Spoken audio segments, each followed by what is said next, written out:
Sir நான் ஒரு பதிவு ஒன்று பண்ணுறேன், அதை நீங்கள் போடுவீங்களா? உங்கள் மீடியாவில் போடுவீங்களா? தமிழ்நாடு அரசுக்கு ஒரு கோரிக்கை ஒன்று வைக்கிறோம். என்னன்னு பார்த்தீங்கன்னா, தமிழ்நாடு குடிசை மாற்றும் வாரியம்னு சொல்லிட்டு 1970 ஆரம்பிச்சிருந்தாங்க. அப்போ வந்து பார்த்தீங்கன்னா, இந்த மாதிரி உள்கிராமங்களில் ரொம்ப குடிசை வீடை மாற்றுறதுக்காக தான் 3,10,000 ரூபாய்க்கு ஒரு ஸ்கீம் இருக்குது. ஆனால் இதுவரையும் ஒரு 50 வருஷம் ஆயிடுச்சு. இந்த 50 வருஷத்தில் இப்போ 2026 வந்துட்டு இப்போ வந்து ஒரு ஸ்கீம் ஒன்று கொடுத்துருக்காங்க. என்னென்னு பார்த்தீங்கன்னா 5 லட்ச ரூபா கொடுத்துருக்காங்க. அதில் வந்து 1,90,000 கவர்மெண்ட் சார்ந்து கொடுத்துருக்காங்க. ஆனால் வந்து அந்த கவர்மெண்ட் கொடுத்த வீடு முழுமையாக வந்து அந்த குடிசை வீடை சார்ந்தவங்களுக்கு வந்து சேருதா அப்படின்னு தான் எங்களுடைய கேள்வியாக இருக்குது. ஒரு சமூக ஆர்வலாக அந்த கோரிக்கை வைக்கிறோம்.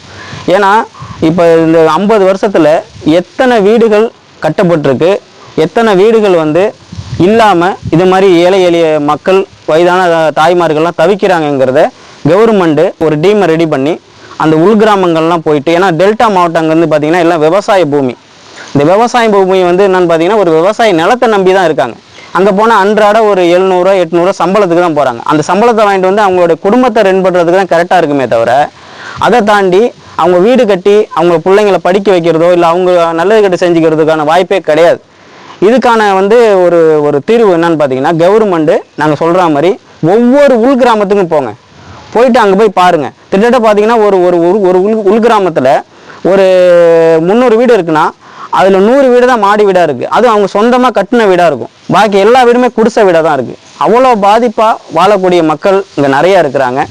தயவு செஞ்சு தமிழ்நாடு அரசு உடனடியாக அதை வந்து நடவடிக்கை எடுத்து அந்த ஸ்கீமு அறிவிச்சாங்க இல்லையா, இப்போ 70,000 பேருக்கு அறிவிச்சிருக்காங்க. நாங்கள் சொல்கிறது 9 லட்சம் பேர் 10 லட்சம் பேர்கிட்ட குடிசை வீட்டில் இருக்கிறாங்க. அவங்களுக்கான ஸ்கீமு இங்கே வந்து டைரெக்டாக அவங்க அந்த வீட்டுக்கான அந்த வீடு கட்டுறதுக்கான அந்த பணங்கள் வந்து நேரடியாக சேருதாங்கிறத தயவு செஞ்சு இந்த பதிவை வந்து மீடியாவில் வந்து நீங்கள் வந்து போடணும்னு சொல்லிட்டு நான் அன்போடு கேட்டுக்கிறேன். இது மாதிரி ஏழை எளிய மக்களுக்கு வீடு கிடைச்சிதுன்னா நாங்களாம் அங்கே வர வேண்டிய அவசியமே இல்லை. கவர்மெண்ட் தான் கட்டி கொடுக்கணும். அதை தாண்டி நாங்கள் எதுக்கு இங்கே வரணும்? நாங்கள் வந்து ஒரு சமூக ஆர்வலர், ஏதோ நாங்கள் ஒரு சின்ன விஷயம் பண்ணிட்டு வரோம்.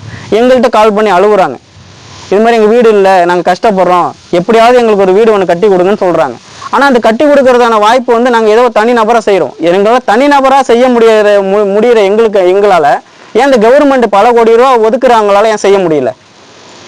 அதை தான் நாங்கள் கேட்குறோம். கண்டிப்பாக செஞ்சு கொடுங்க சார். நன்றி.